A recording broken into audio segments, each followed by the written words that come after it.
What up, friends? This isn't much of a celebration, and today we're going to be reviewing Panic at the Disco's newest album, Viva Las Vengeance. This is the 7th album overall by American pop rock band, well, I guess kinda solo project now, Panic at the Disco. Panic at the Disco have honestly been one of my favorite bands for a significant portion of my life. Ever since I first discovered them with Pretty Odd and Vices and Virtues, the latter of which is one of my favorite albums of all time and still what I consider to be their best record, I've always admired how they were always willing to try something different and keep their creative juices flowing. They were always willing to try something different and combine the quirky with the poppy sides of pop and pop rock music. Ever since the other members left the band for various reasons prior to 2016's Death of a Bachelor, I've found Brendon Urie's solo works to be pretty hit or miss. I like Death of a Bachelor quite a bit, but the follow-up Pray for the Wicked and now Viva Las Vengeance have been huge letdowns. Brendon seemingly can't match the creativity and fun of those earlier records. I don't know if he needs someone to bounce ideas off of like he used to do with the other guys, but whatever he's doing now is just producing the most mundane and bland pop rock music out there. It almost even sounds a bit try-hard at times. It's not the worst album I've ever heard, but it's a far cry from the music that Panic at the Disco used to make. I will say, though, that the opening title track, Viva Las Vengeance, is pretty alright. Right from the start, it introduces the Queen-inspired rock that will be prevalent throughout this entire record. It's kind of the main instrumental force, and while I find it can get boring fairly quickly on other aspects of the record, right here it sounds pretty fun and engaging. The vocals, unlike most instances on the record, are fairly grounded and pleasant to listen to. They have some pleasant harmonies here and there and some nice inflections, too. The piano and guitar meld together in good harmony, and I find that the instrumentals aren't nearly as overblown as they were in Pray for the Wicked, which is a nice change of pace and something that I felt was a big problem on the previous record. It also is a pretty interesting track because it provides some insight into Brendon's early life, kind of around when he first joined Panic at the Disco, so lyrically I think it is one of the better songs on the project, though that's not exactly a high bar. In contrast, Middle of a Breakup is one of the corniest songs on the album, and by far one of the worst. It's fit with these basic pop rock guitar riffs alongside this awkward synth that provides some kinda unwanted texture to the track. The lyrics are definitely the worst part of the song, though, feeling very uninspired and honestly pretty tacky. Like, when we get to the background vocals that are just shouting breakup sex and makeup sex behind Brendon, like, it's too funny. But in like a laughing at you way, not a laughing with you way. I don't even know what he was thinking here. Like, you know it's okay to just not write something when you're not inspired, right? Like, it's fine to not have ideas, just don't force something out. In another switch up, Don't Let the Lights Go Out is one of the better songs on the record again, and honestly one of the few that I would describe as actually kinda great. The build up in the instrumental is pretty good, and I have to say it's pretty unique to get a more vivid and raw guitar tone from Panic. I can definitely feel the various 70s rock influences on this song especially, and I think Brendon's vocals are also pretty good, especially when paired with those background harmonies. The guitar solo was also a pretty welcome addition and adds to the dire tone of the track overall. The lyrics are also a bit more poetic this time around, making them a bit more interesting to listen to, and I find the delivery on the chorus to be very catchy without sacrificing the emotion of the track. Local God is one of the songs I'm a bit hit or miss on. The premise of the track is actually pretty interesting, especially for longtime fans of the group, because Brendon is essentially giving his thoughts on various instances throughout the band's history. However, the instrumental is incredibly limp and just feels like it's missing something. The verses especially just sound so bare bones. However, the chorus sounds much more fleshed out and fulfilled, but it's also lyrically very repetitive.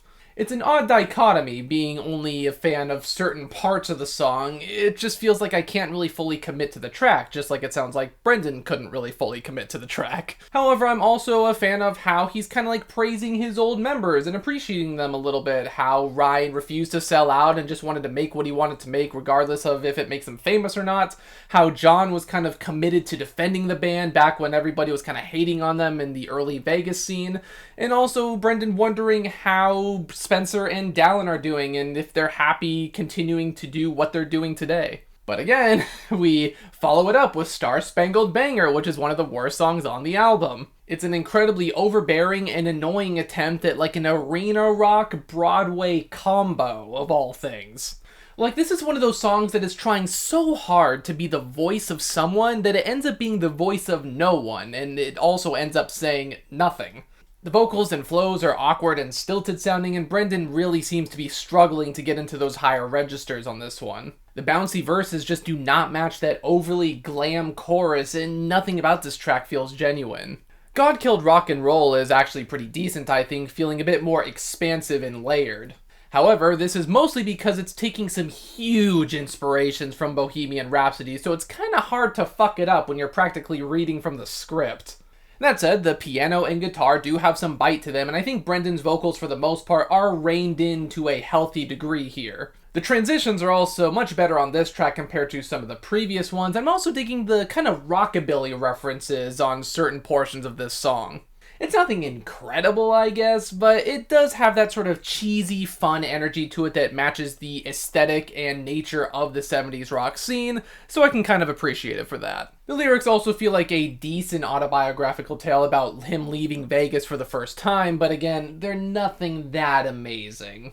Something About Maggie is yet another track that I just do not care for. The vocals on this one especially are particularly grating, feeling so over the top that they're just annoying to listen to. It again goes overly ham on that Broadway musical aesthetic. It just shows no restraint, but in a bad way. The vocals are struggling at times with how high he's trying to go, and the progression of the track just feels awkward too, with how weird the flow switch-ups can be. The lyrics are also just kind of odd sometimes, with weird lines like glitter whippets on the freeway, mamas and papas shitting bricks, to like questionable advice on people trying to deal with like an abusive spouse or partner. Like, I get the sentiment of the track, and I think his heart is in the right place, but I don't know, man, like, the advice of hit them back, I feel like is just going to put the person in harm's way even more, you know? Like, I feel like you should tell them to, you know, go seek out a trusted friend or acquaintance that you can, like,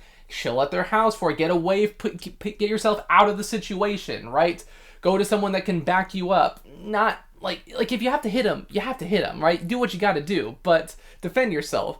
But I feel like that should not be, like, the first go-to option here. I don't know, man. I'm not the expert in dealing with abusive relationships, right? But I feel like getting yourself out of there should kind of take priority. Sad Clown is the last relevant song for me, and it's pretty decent as well. I think it does the sort of theatric instrumental the best, having a bit of a snarky and dark side to it to counterbalance the peppy instrumental. The guitar and keys are balanced pretty well, and I think lyrically it does sort of evoke vibes of like Ballad of Mona Lisa, which can be kind of fun. The vocals, again, can sound strained at times, but I think the progression is pretty engaging, and overall it does sound pretty competently put together. The rest of the tracks that I didn't mention are just nothing. Nothing bad, nothing good, they just made me feel absolutely nothing. It all just sounds the same, man. Like, it doesn't have the variety or charm that Panic used to be known for, and the lyrics have been taking a hit ever since Pray for the Wicked came out. The vocals on this album, like I said, are just so overblown that they can be obnoxious to listen to at times. It's funny because it's the opposite problem that Pray for the Wicked had, because on Pray for the Wicked, it was the instrumentals that were just loud and blaring and obnoxious, while the vocals were fine. The vocals are obnoxious, while the instrumentals are actually fairly grounded in comparison. Honestly, recently I've been feeling about Brendan the way I feel about singers like Adele. Now, I'm not saying that like modern Brendan is better than Adele by any means, but I feel like Brendan, Adele, and singers like them, because they have traditionally great voices, they feel the need to overemphasize them. Like, this whole album is just Brendan trying to flex his vocal talents, but because he's trying to do this and put so much emphasis on his vocals, he's neglecting the instrumentals. He's neglecting the lyrics. I don't care how high Brendan can sing if he does it on every song and if it doesn't sound good. Because Brendan has been on this kick of trying to get as high as possible with his vocals, he's neglecting the instrumentals. He's neglecting the lyrics. He's not letting the instrumentals breathe. He's not letting anything sound varied, fresh, or interesting. It just feels like it all needs to be about him, and it just does not make for a very engaging listen. Overall, I feel the same way about this album as I do with Pray for the Wicked. It's more consistent than that album is, but it also doesn't really have any notable moments compared to that album as well.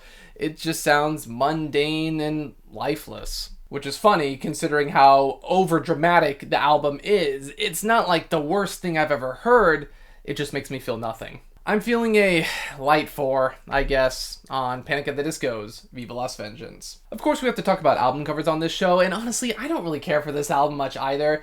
It reminds me of like the 2013 era, like One Republic era, you know? That weird, like overly hype and overly produced synth pop stuff. That's what this album reminds me of. Like, the album cover just feels dated. Just like the whole mindset going into this album feels kind of dated as well. It captures the album and the fact that it's not that great. But of course, those are just my thoughts on this newest album by Panic at the Disco. What did you guys think? Do you actually think this was pretty engaging, at least better than Pray for the Wicked? Or are you like me and thinking that this was just another dud in the discography? Let me know. Be sure to like, comment, subscribe, ring the bell if you too are surprised, and until the next one, farewell.